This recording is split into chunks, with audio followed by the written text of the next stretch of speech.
साथियों नमस्कार। आज के एक विशेष कार्यक्रम में हम आप सभी का स्वागत करते हैं। विषय है पर्यावरण संरक्षण में वनों की भूमिका। दर्शकों, छत्तीसगढ़ राज्य वर्तमान समय में हर क्षेत्र में विकास की एक नई परिभाषा गढ़ रहा है। राज्य के हर विभाग कमर कसकर मुस्तैदी के साथ सभी वर्गों का ख्याल रखने में लगे हुए हैं। राज्य का वन विभाग भी इसमें कहीं भी किसी भी तरह से पीछे नहीं है। चाहे वनौषधियों की बात हो, चाहे वन्य प्राणियों की बात हो, चाहे हर्बल उत्पाद की बात हो, वन विभाग ने सभी विषयों के साथ आगे बढ़ करके बहुत ही अच्छी तरह से कार्य कर रहा है और आगे बहुत सी संभावनाएं और योजनाएं ऐसी हैं जो राज्य के हित में हैं।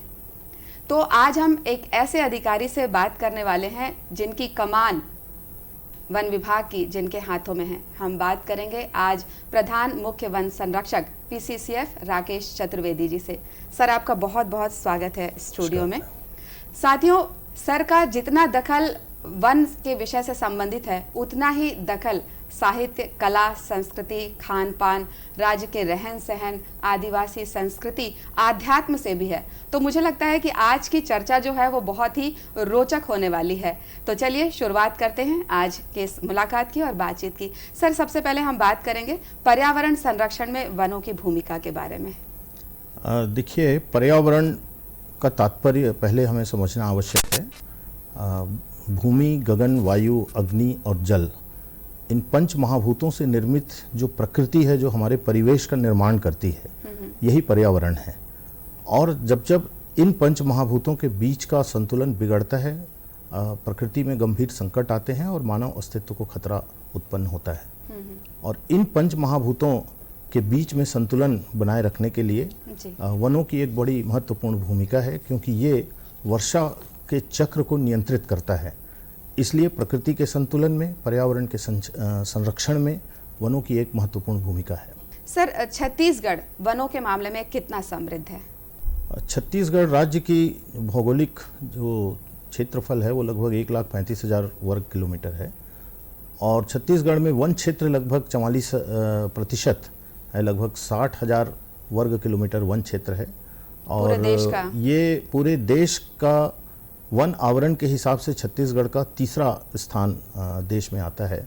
और पूरे देश के यदि हम वन क्षेत्र से तुलना करें तो लगभग 8% वन क्षेत्र हमारे छत्तीसगढ़ में विद्यमान है। जी सर, इस कोरोना संक्रमण काल में विभिन्न गाइडलाइंस जो शासन की हैं, केंद्र सरकार की हैं, उसके मद्देनज़र वन विभाग किस तरह से कार्य कर रहा है? ये इस कोविड-19 के जो संक्रमण काल था, इसमें केंद्र शासन के द्वारा वन विभाग में जो वनों की अग्नि से सुरक्षा है, वृक्षारोपण क्षेत्रों का रखरखाव है, वनों का संरक्षण, संवर्धन और वन्य प्राणियों का संरक्षण और संवर्धन, इसे सर्वोच्च प्राथमिकता में रखा गया था।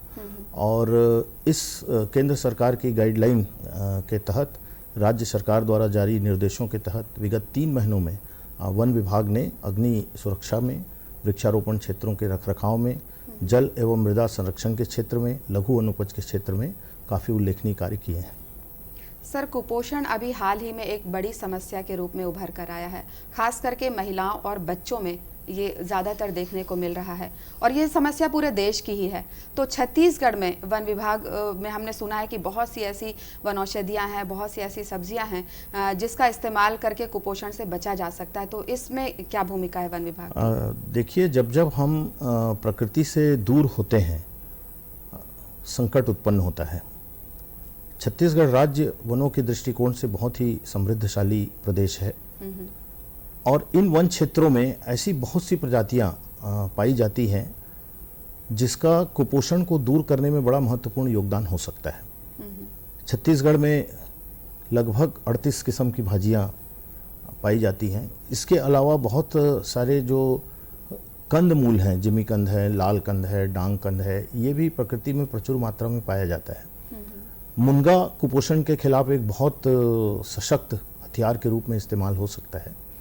और ये सारी जो वनस्पतियां हैं, पेड़ पौधे हैं, इसका यानी जिसे हम ड्रमस्टिक जिन्हें हम ड्रमस्टिक कहते हैं या मोरिंगा कहते हैं, ये बहुत ज़्यादा न्यूट्रिशियस होता है। इसमें मिनरल्स कंटेंट भी बहुत होते हैं, प्रोटीन भी बहुत होता है और ये कुपोषण के विरुद्ध एक बहुत ही सशक्त हथियार के रूप में इसका इस्तेमाल हो सकता है। तो सर इसका जो विस्तार है किस तरह से किया जा रहा है? क्या कोई योजना है ऐसी कि आंगनबाड़ी के तहत या किसी और अन्य विभागों के तहत इसका प्रसार हो रहा है? इस वर्ष हम लोगों ने ये निर्णय लिया है कि 20 जुलाई को हरेली के दिन जी हम पूरे प्रदेश के जितने भी शासकीय शालाएं हैं, शासकीय छात्रावास हैं, आश्रम हैं और आंगनबाड़ी है, उसमें एक ही दिन हम एक विशेष अभियान के रूप में मुनगा का पौधे का रोपण करेंगे, जिससे आने वाले 2-3 साल के बाद जब उसमें पत्तियां और उसके फल आने लगेंगे तो वो कुपोषण के खिलाफ बच्चों के लिए एक बहुत अच्छा माध्यम कुपोषण को दूर करने का हो सकता है। मानसून आ चुका है, बारिश भी झमाझम हो रही है छत्तीसगढ़ में भी और देश के अन्य स्थानों में भी। तो वृक्षारोपण जैसे हर साल शासन के द्वारा किया जाता था, लेकिन इस बार मुझे लगता है कि भूमिका कुछ अलग तरह से होगी दिशा निर्देशों को देखते हुए, कोरोना काल को देखते हुए। तो ऐसी कौन सी नई योजनाएं हैं और कौन सा नया तरीका है जिसके माध्यम से वृक्षारोपण किया जा रहा है? वृक्षारोपण जो महाअभियान के रूप में विगत कई वर्षों से मनाया जाता रहा है, वन महोत्सव के रूप में मनाया जाता रहा है। मेरा व्यक्तिगत मानना यह है कि जब तक हम जनमानस की भागीदारी वृक्षारोपण में सुनिश्चित नहीं करेंगे, वृक्षारोपण क्षेत्रों की सफलता संदेह के दायरे में आ जाती है। और इसीलिए विगत वर्ष हम लोगों ने एक छोटा सा प्रयास किया था कि लोगों को घर पहुंच पौधा प्रदाय योजना एक हम लोगों ने प्रारंभ की थी, जिसमें एक जिला मुख्यालय में एक नंबर पर फ़ोन करने से वन विभाग लोगों के घरों में पहुंचकर पौधा उपलब्ध कराता था निःशुल्क। इस वर्ष इसे हमने पूरे 28 जिले में 25 तारीख से इसको प्रारंभ किया है, जिसमें हम फलदार और औषधि प्रजाति के पौधे लोगों की डिमांड पर उनके घर पहुंचा करके देंगे। ये तो हम 25 तारीख से इसको प्रारंभ किए हैं, जो 15 अगस्त तक के चलेगा। इसके अलावा जैसा मैंने आपको अभी बताया कि 6 जुलाई को हमने पूरे प्रदेश में मुनगा रोपण का एक महाअभियान रखा है। इसके अलावा 11 तारीख को हम लोग पूरे प्रदेश में जितने हमारी संयुक्त वन प्रबंधन समितियां हैं और स्थानीय जो जनप्रतिनिधि हैं, जिला प्रशासन है, उनके सहयोग से हम वन एवं वनेतर क्षेत्रों में फलदार पौधों का और साग सब्जी के बीजों का छिड़काव करेंगे और सीड बॉल्स का छिड़काव करेंगे। प्रायः ये देखा गया है कि वन क्षेत्रों में फलदार पौधों की कमी होने के कारण से वन्य प्राणी गाँवों की ओर या शहरों की ओर आते हैं, तो उनको जब पर्याप्त मात्रा में खाद्य पदार्थ वन क्षेत्रों में और वनेतर क्षेत्रों में मिलेगा तो शहर की तरफ जंगल से निकलकर गांव की तरफ आने की उनकी प्रवृत्ति जो है उस पर रोक लगेगी। इसी तरह से हमने 20 जुलाई को हरेली, एक बहुत ही छत्तीसगढ़ की सांस्कृतिक परंपरा का एक बहुत ही महत्वपूर्ण त्यौहार है।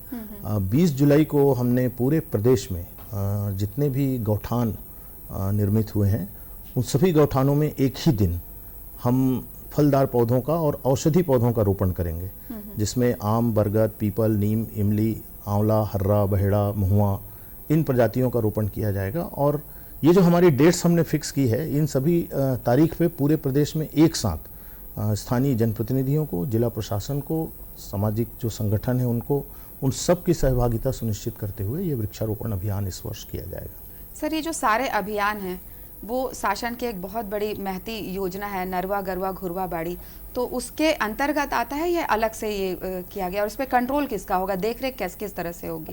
देखिए, जैसे मैंने पहले ही आपसे कहा कि हमारी एक बहुत बड़ी चुनौती जो है वो वन आवरण को बढ़ाने की है। छत्तीसगढ़ में वर्ष 2019 में जो फॉरेस्ट सर्वे ऑफ इंडिया की रिपोर्ट आई है उसके हिसाब से 2017 की तुलना में 64 स्क्वायर किलोमीटर वन क्षेत्र में वृद्धि हुई है, और ये वृद्धि हुई है वन से बाहर के क्षेत्रों में वृक्षारोपण अभियान।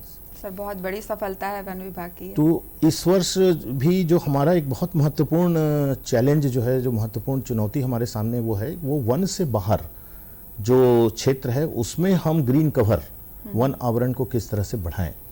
और ये जब हम अभियान के रूप में इन चीज़ों को लेते हैं और जब हम स्थानीय जन भागीदारी सुनिश्चित करते हैं, तो जब जनमानस हमारे साथ जुड़ता है तब उनके पौधों का जो संरक्षण, संवर्धन और सुरक्षा वो बहुत अच्छे से सुनिश्चित होती है। तो आम जनों को कोई ट्रेनिंग देने के लिए कुछ ऐसी कोई योजना है जो ये पौधों का रख रखाव कर सकें, अच्छी तरह से उनकी देख रेख कर सकें?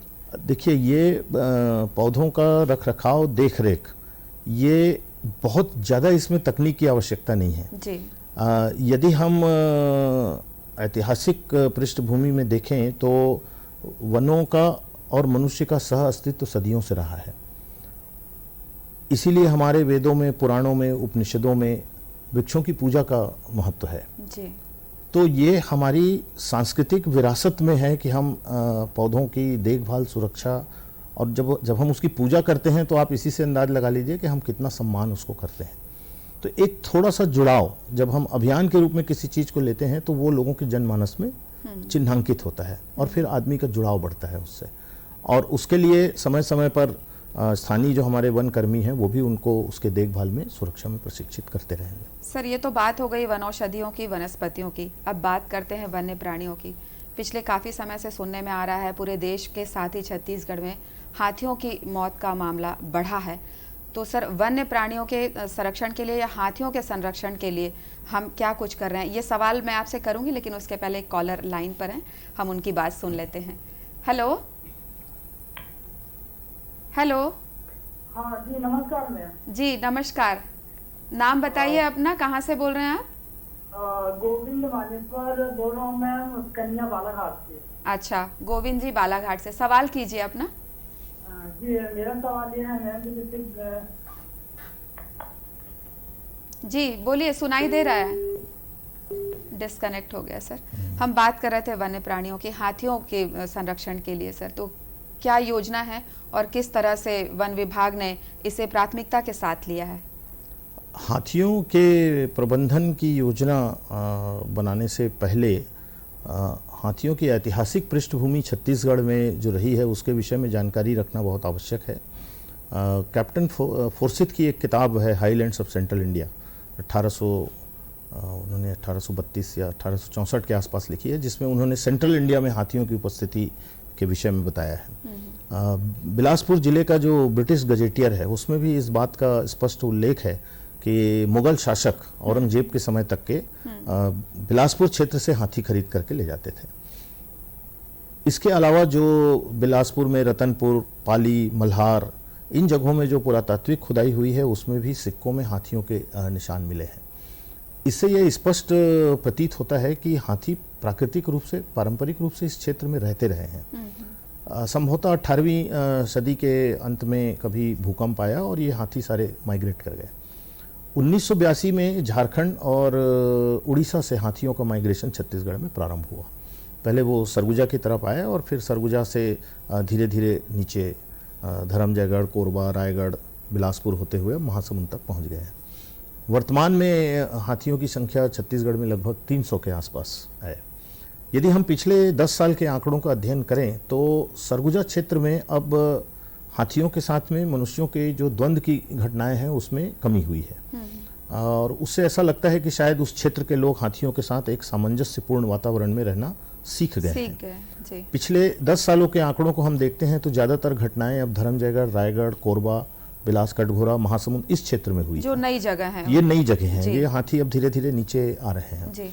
तो ये जो द्वंद्व की जो घटनाएं होती है उसके पीछे एक बहुत बड़ा कारण जो है वो मनुष्य की उत्सुकता और कौतूहलता है, जिसके कारण से वो इंटरफेस होता है और उसमें मनुष्यों की मृत्यु होती है और उसकी प्रतिक्रिया के रूप में हाथियों को मारने की घटनाएं होती हैं। इसमें एक बहुत ही सोची समझी रणनीति के अंतर्गत इसमें काम करने की आवश्यकता है, और इसमें हम लोगों ने अभी कुछ दिन पहले एक राष्ट्रीय स्तर का वर्कशॉप भी किया था, जिसमें जो हाथी एलिफेंट स्टेट्स हैं जैसे केरला है, तमिलनाडु, कर्नाटक है, झारखंड है, वहाँ से हम लोगों ने एक्सपर्ट्स बुलाए थे और उसका एक स्टैंडर्ड ऑपरेटिंग प्रोसीजर भी बन गया है। लेकिन ये पिछले 3 महीने में कोविड-19 के संक्रमण काल के कारण से उस पर क्रियान्वयन प्रारंभ नहीं किया जा सका था, और हम बहुत जल्दी इस पर कार्य प्रारंभ करेंगे। इसमें सर्वोच्च प्राथमिकता जो है वो मनुष्यों में जागरण, ग्रामीणों में एक जागृति, जन जागरण जो पैदा करना है वो एक महत्वपूर्ण चैलेंज है, क्योंकि राज्य सरकार ने जो जनहानि होती है उसका जो मुआवजा भी जो पहले 4 लाख था उसको बढ़ा करके 6 लाख किया है। उनकी फसल या घर तोड़ने पर भी राज्य सरकार क्षतिपूर्ति देती है। तो जहाँ तक क्षतिपूर्ति का सवाल है उसमें संसाधनों की, वित्तीय संसाधनों की कोई कमी नहीं है, तुरंत वो प्रदाय किया जाता है। सबसे बड़ी आवश्यकता जो है वो एक पूरे स्टेट में एक elephant tracking system, alert system और उसके अलावा लोगों के मन में एक सामंजस्यपूर्ण सह अस्तित्व के साथ रहने की प्रवृत्ति जो है, इसको जागरूक करना आवश्यक है और इस पर विभाग काम करना शुरू कर दिया है। लेमरू प्रोजेक्ट जो इसी से जुड़ा हुआ है। लेमरू जो एलिफेंट रिजर्व जो छत्तीसगढ़ राज्य में अभी विगत 1 वर्षों में नोटिफिकेशन की कार्यवाही प्रगति पर है, ये एक बहुत ही ऐतिहासिक निर्णय राज्य सरकार का है।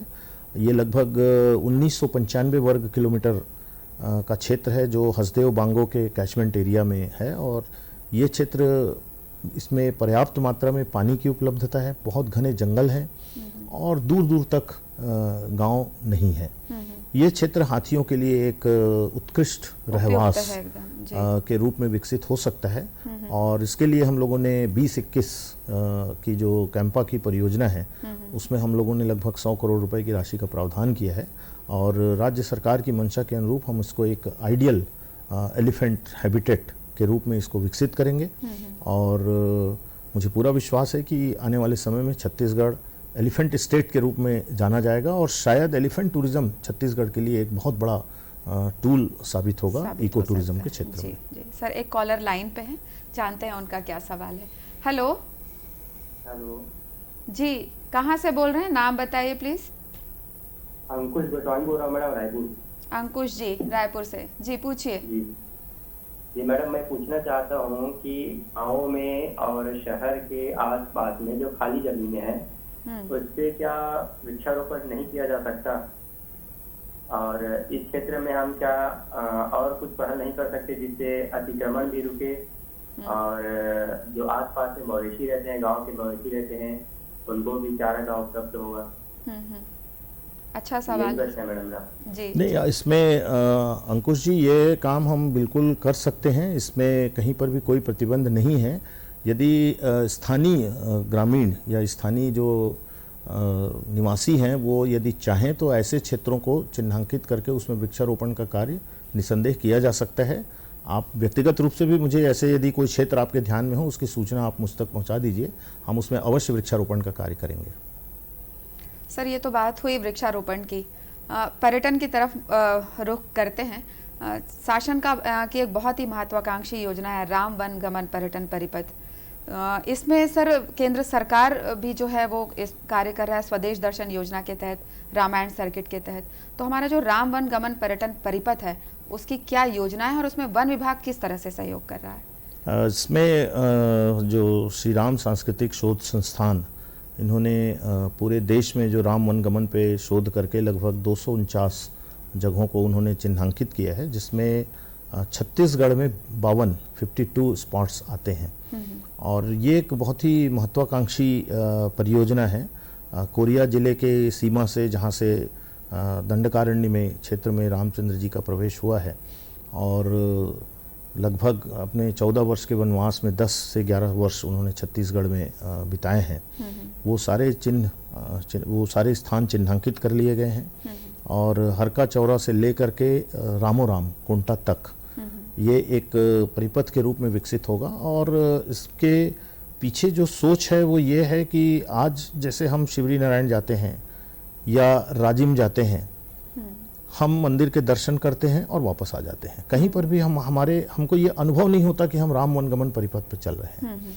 तो इस परिपथ को विकसित करने के पीछे एक बहुत बड़ा उद्देश्य यह है कि उस मार्ग पे जब व्यक्ति भ्रमण करे तो उसको एक फील होना चाहिए कि वो उस मार्ग से गुजर रहा है जिस मार्ग से प्रभु राम गुजरे थे जी। और इसके लिए जो विकास के लिए जो योजना बनाई गई है उसमें एक स्टैंडर्ड आर्किटेक्चरल पैटर्न जो एथनिक आर्किटेक्चर हो, ये हरका चौरा से लेकर रामोराम तक के उसको उसी तर्ज पे उसको विकसित किया जाएगा।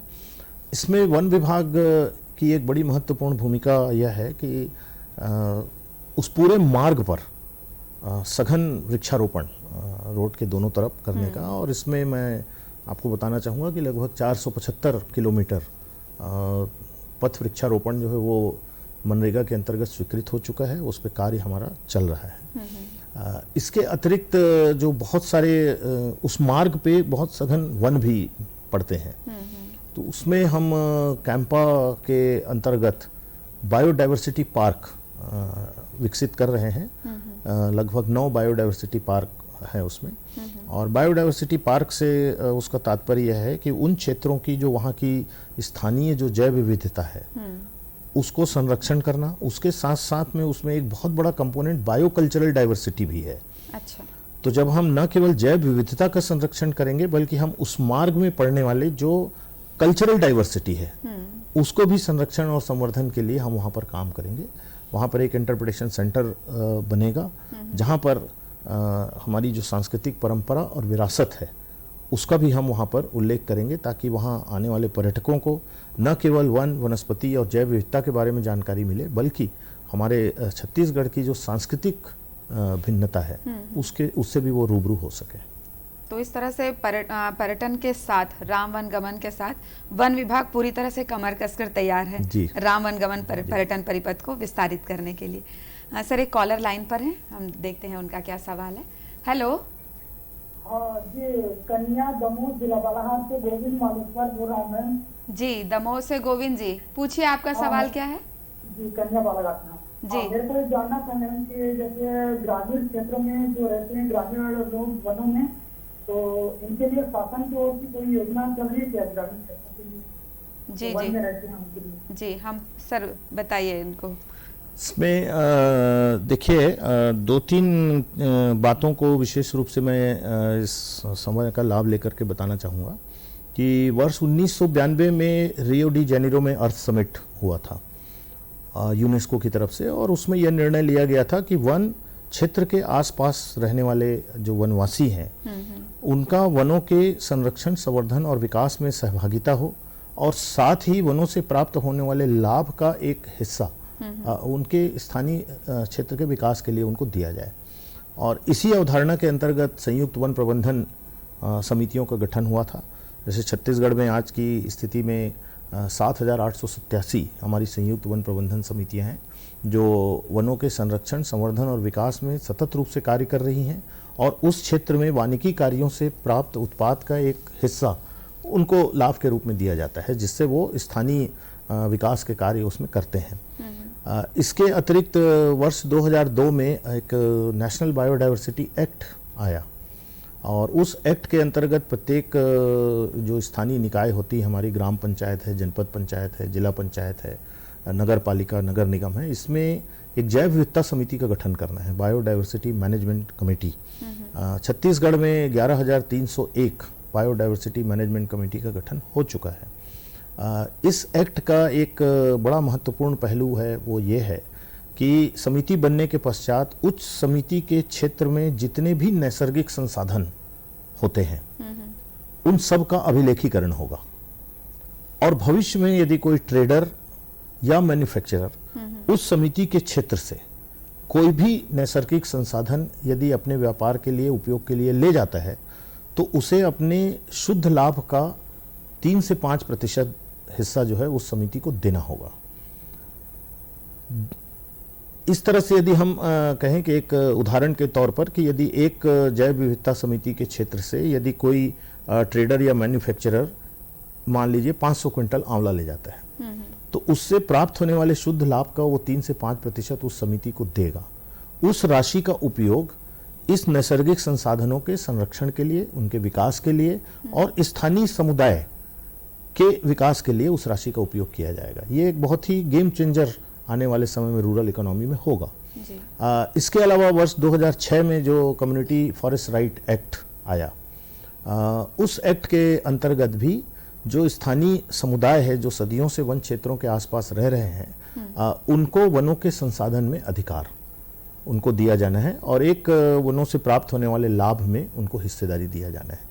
तो ये 3 जो हमारे एक्ट हैं, इसके पृष्ठभूमि में विभाग ने कार्य करना प्रारंभ कर दिया है, और ये आने वाले समय में वन क्षेत्रों के आसपास रहने वाले जो वनवासी हैं या आदिवासी हैं, उनको वनों के संरक्षण और संवर्धन में हम पूरी सहभागिता सुनिश्चित करेंगे। उनको लाभ का एक हिस्सा भी उनको दिया जाएगा। एक और कॉलर लाइन में है सर, हम पूछते हैं सवाल। हेलो। हेलो जी, नाम बताएं अपना, कहाँ से बोल रहे हैं? मैं कर्नाटक से बोल रहा हूँ मैडम, मेरा नाम राधे पटेल है। अच्छा, कर्नाटक से राधे पटेल जी। जी जी, नमस्कार, बोलिए, अपना सवाल पूछिए। मैडम जी, मेरा नाम राधे पटेल है जी। मैं कर्नाटक से बोल रहा हूँ मैडम जी। जी, सवाल कीजिए। मैडम जी जैसे मैं छत्तीसगढ़ से हूँ। हाँ। छत्तीसगढ़ में हाथी के संरक्षण के लिए क्या मतलब मैडम? अभी यदि आपने हमारा कार्यक्रम आप देख रहे होंगे तो आपने देखा होगा कि सर से हमने ये सवाल किया और उन्होंने इसका उत्तर भी दिया है। तो हम चाहते हैं कि हम आगे बढ़ें और आप इस को देख सकते हैं, इस कार्यक्रम को YouTube पे, तो आपको अपने सवाल का जवाब मिल जाएगा। तो सर अब आगे बढ़ते हैं और वन प्रबंधन समिति की यदि हम बात करें सर, जो बात हमारी हो रही थी उसी से जुड़ा हुआ सवाल है, तो राज्य के आर्थिक विकास में सर इनकी क्या भूमिका है? छत्तीसगढ़ में लगभग 50% गांव ये वन क्षेत्रों से 5 किलोमीटर की दूरी के अंतर्गत है। लगभग 9000 के आसपास गांव हैं जो जहां के निवासी प्रत्यक्ष या परोक्ष रूप से उनकी आजीविका के लिए वो वनों पर आश्रित हैं। और जो मैंने पहले आपसे बताया कि वर्ष 1992 में अर्थ समिट जो हुआ था और उसी में जो गाइडलाइंस आई, शासकीय संकल्प के अंतर्गत संयुक्त वन प्रबंधन समितियां बनी और उनको वनों के संरक्षण संवर्धन में उनको शामिल किया गया। और उस क्षेत्र से जो टिम्बर या बांस का उत्पादन होता था उसका एक निश्चित हिस्सा जो है वो लाभ के रूप में उनको दिया जाने लगा। विगत 1 वर्षों में बहुत सारे नवाचार इन संयुक्त वन प्रबंधन समितियों के माध्यम से हुए हैं। कुछ जगहों पर वो चाय का जशपुर में जैसे बहुत अच्छा काम कर रहे हैं, शहद के उत्पादन पे बहुत अच्छा काम बहुत सी जगहों पे हो रहा है। इसके अलावा एलोवेरा से साबुन बनाने का काम है, लाख की चूड़ियाँ बनाने का काम है, कुछ उन्नत किस्म के चावल का भी उत्पादन बहुत सारी हमारी समितियाँ कर रही हैं। अभी कोरोना के समय में हमारे संयुक्त वन प्रबंधन समिति के सदस्यों ने 50 लाख मास्क तैयार किए, जिसको लघु वनोपज संघ ने खरीद कर लघु वनोपज के संग्राहकों को निःशुल्क वितरण किया जी। तो इस तरह से उनके प्रत्यक्ष आय में वृद्धि के लिए राज्य सरकार के संकल्प के अनुसार हमारी संयुक्त वन प्रबंधन समितियां बहुत सक्रिय रूप से काम कर रही हैं। और इस कोविड के समय में जब एक बहुत बड़े संकट से न केवल विश्व बल्कि देश और प्रदेश भी गुजर रहा था, ये हमारी जो संयुक्त वन प्रबंधन समितियां और जो हमारे सेल्फ हेल्प ग्रुप्स जो थे उन्होंने लघु वनोपज के संग्रहण में उल्लेखनीय काम किया है।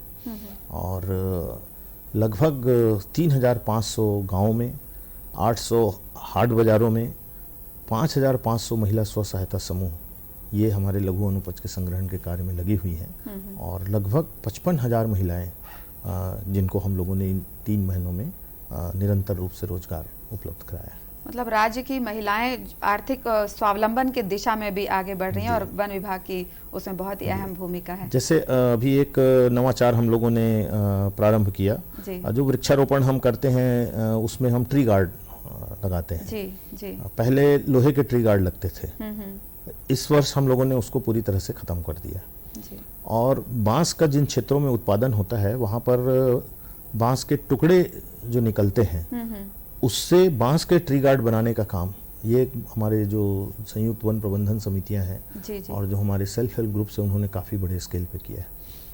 आज की तारीख में पूरे प्रदेश में हमारे पास लगभग 3 लाख ट्री गार्ड बांस के जो है बन करके रखे हुए हैं। और उसको उन ट्री गार्ड्स को विभाग अपने वृक्षारोपण योजनाओं के अंतर्गत क्रय करेगा, जिसमें लगभग 17 करोड़ रुपए की राशि जो है उन सेल्फ हेल्प ग्रुप्स को आय के रूप में मिलेगी।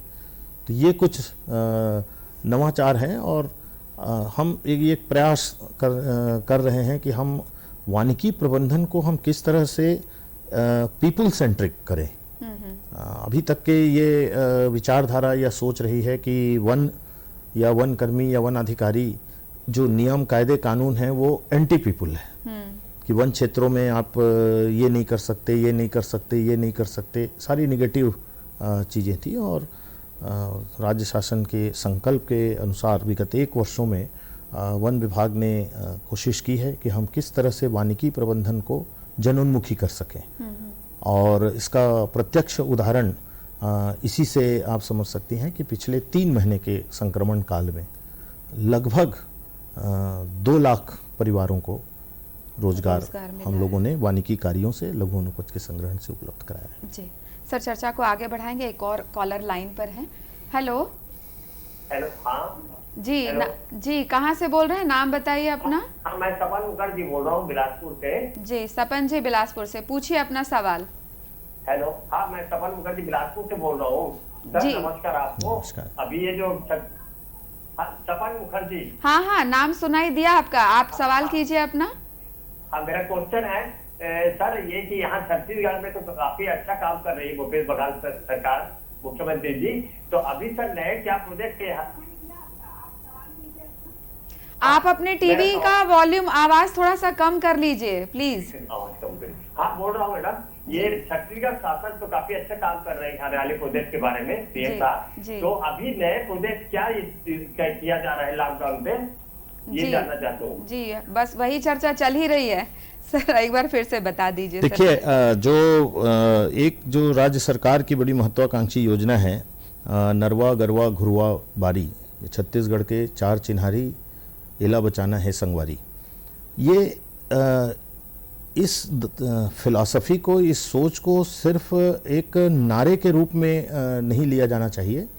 कहीं ना कहीं इस सोच के पीछे मुझे ऐसा लगता है कि जो महात्मा गांधी के एक आदर्श ग्राम की परिकल्पना थी कि हम किस तरह से ग्रामीण अर्थव्यवस्था को सशक्त बनाएं, आत्मनिर्भर बनाएं, और शायद उसी गांधी दर्शन के एक ये एक्सटेंशन के रूप में हम इसे नरवा गरवा घुरवा बारी को मैं समझता हूँ कि नदियों का गिरता जल स्तर, सूखते हुए नाले, कुओं का गिरता हुआ जल स्तर, जो पशुओं की समस्या है, रासायनिक खाद के बहुत ज़्यादा उपयोग से जो गंभीर बीमारियां हो रही हैं, इन सब की पृष्ठभूमि में यदि हम देखें तो ये जो योजना है नरवा गरवा घुरवा बारी, ये योजना नहीं है, ये एक सोच है, एक दर्शन है, एक फिलॉसफी है, और इसके बहुत ही सकारात्मक दूरगामी परिणाम आएंगे। वन विभाग जैसे इस वर्ष हम लोगों ने लगभग 4 लाख हेक्टेयर क्षेत्र को नरवा योजना के अंतर्गत हम लोगों ने ट्रीटमेंट किया है, और आने वाले वर्ष में हम 6 लाख हेक्टेयर एरिया को ट्रीट करने वाले हैं। जी। तो इन नरवा योजना के अंतर्गत जब हम सॉयल वाटर कंजर्वेशन का या जल मृदा संरक्षण का कार्य करेंगे तो उससे नाले में ग्राउंड वाटर रिचार्ज होगा, जो नदियां नाले सूख रहे हैं उनमें जल स्रोत आएगा, जो उस क्षेत्र के आसपास के जो कुएं हैं उनमें पानी का स्तर बढ़ेगा। इसके अलावा जैसे जो गरुआ योजना की अभी 2-3 दिन पहले आप लोगों ने समाचार पत्रों में भी पढ़ा होगा कि राज्य सरकार ने किसानों और ग्रामीणों से गोबर खरीदने का निर्णय लिया है। ये बात बहुत छोटी सी है, लेकिन यदि इसके हम इकोनॉमिक्स में यदि हम जाएं तो इसके बहुत सकारात्मक दूरगामी परिणाम होंगे, और हो सकता है आने वाले समय में छत्तीसगढ़ राज्य 100% ऑर्गेनिक एग्रीकल्चर की तरफ चला जाए, और उससे जो रूरल इकोनॉमी में चेंज आएगा। एक छोटा सा एग्जाम्पल कल परसों में देख रहा था कि केवल महासमुंद जिले में यदि जितने कैटल वेल्थ है हमारा, जितने पशु हैं, यदि उनका एक रफ आकलन जो किया गया है उसके हिसाब से लगभग 10 अरब रुपए का इकोनॉमी में चेंज आएगा यदि हम 60-70% कैटल वेल्थ का गोबर खरीद करके उसको वर्मी कंपोस्ट बना करके यदि उसकी मार्केटिंग करते हैं। तो ये इसी तरह से जो नदी तट रोपण का एक राज्य सरकार ने इसको भी बहुत महत्वपूर्ण योजना के रूप में लिया है। इंद्रावती और अरपा नदी में इस वर्ष हम अरपा नदी को हम लोगों ने एक विशेष प्रोजेक्ट में लिया है, और उसके कैचमेंट में लगभग 7 लाख हेक्टेयर एरिया हम ट्रीटमेंट कर रहे हैं। तो ये नरवा गरवा घुरवा बाड़ी नदी तट रोपण है, और वानिकी प्रबंधन से लोगों को रोजगार, लघु अनुपज के माध्यम से लोगों को रोजगार। लघु अनुपज पूरा कच्चा माल हमारा छत्तीसगढ़ से बाहर चला जाता है, उसका जो प्रोसेसिंग वैल्यू एडिशन छत्तीसगढ़ में नहीं होता है। सरकार की ये भी महत्वाकांक्षी योजना है कि हम ज़्यादा से ज़्यादा लघु अनुपज का primary processing, value addition, marketing और ब्रांडिंग हम छत्तीसगढ़ में करें। इससे बहुत बड़ी संख्या में लोगों को न केवल रोजगार मिलेगा, बल्कि इन जो छत्तीसगढ़ वनौषधियों में प्रचुर मात्रा में यहाँ पर वनौषधियाँ पाई जाती हैं, और देश के नक्शे में वनौषधियों के मामले में छत्तीसगढ़ एक विशिष्ट स्थान रखता है, तो उसका सीधा लाभ यहाँ के वनवासियों को मिलेगा। इम्यूनिटी बढ़ाने के लिए काढ़ा भी बनाया जा रहा है। अभी कुछ दिन पहले वन विभाग ने, छत्तीसगढ़ राज्य लघु अनुपज संघ ने जो आयुष मंत्रालय की जो एडवाइजरी जारी हुई थी उसके फार्मूले के हिसाब से इम्यूनिटी बढ़ाने के लिए एक काढ़ा भी लॉन्च किया है, और बहुत जल्दी वो बाजार में उपलब्ध हो जाएगा। सर जाते जाते एक संदेश वन्य प्राणियों के संरक्षण के लिए और वनों के संरक्षण के लिए हमारे दर्शकों को आप क्या संदेश देना चाहेंगे? वृक्ष रहें तो नदियों में भी अमृत जैसा जल होगा, वर्तमान की प्यास बुझेगी और तृप्त आने वाला कल होगा। क्या बात। यदि हम चाहते हैं कि हमारे आने वाली पीढ़ियां सुख शांति और समृद्धि से अपना जीवन यापन करें, तो मनुष्य का ये दायित्व है कि वह वन्य प्राणी, प्रकृति और जैव विविधता का संरक्षण करे, संवर्धन करे और उसके विकास में अपना बहुमूल्य योगदान दे। सर बहुत सार्थक जानकारी आपसे मिली सर, वन से संबंधित और विभिन्न मुद्दों पे जो आज एक बात आपसे हुई है, चर्चा हुई है। मुझे लगता है कि हमारे दर्शकों को इसका लाभ बहुत मिलेगा और हमारे दर्शक जागरूक भी होंगे, चाहे वो वनौषधियों के संबंध में हो, चाहे वन्य प्राणियों के संबंध में हो, चाहे वो कोरोना संक्रमण के इस काल में किस तरह से अपने आसपास के लोगों को लेकर के चलना है, वनों की महत्ता को किस तरह से स्वीकार करते हुए चलना है। बहुत ही सार्थक जानकारी सर, आप इस स्टूडियो में आए, आपका बहुत बहुत धन्यवाद। तो साथियों, देखा आपने आज का हमारा जो विषय था पर्यावरण संरक्षण में वनों की भूमिका, बहुत ही सार्थक विषय था। लेकिन इस विषय के साथ साथ हमने ऐसे बहुत से सेगमेंट में राकेश चतुर्वेदी सर से बात की जो आपके लिए और हमारे लिए बहुत ज़्यादा फलदायी होगा और आने वाले समय में निश्चित तौर पर वनों की जो भूमिका होगी वो और ज़्यादा बृहत रूप ले सकेगी। लेकिन इसमें हमें भी उतना ही सहभागी बनना है वनों के संरक्षण के लिए और वन्य प्राणियों के संरक्षण के लिए। आपसे फिर मुलाकात होगी किसी नए विषय के साथ, तब तक के लिए हमें आज्ञा दीजिए। नमस्कार।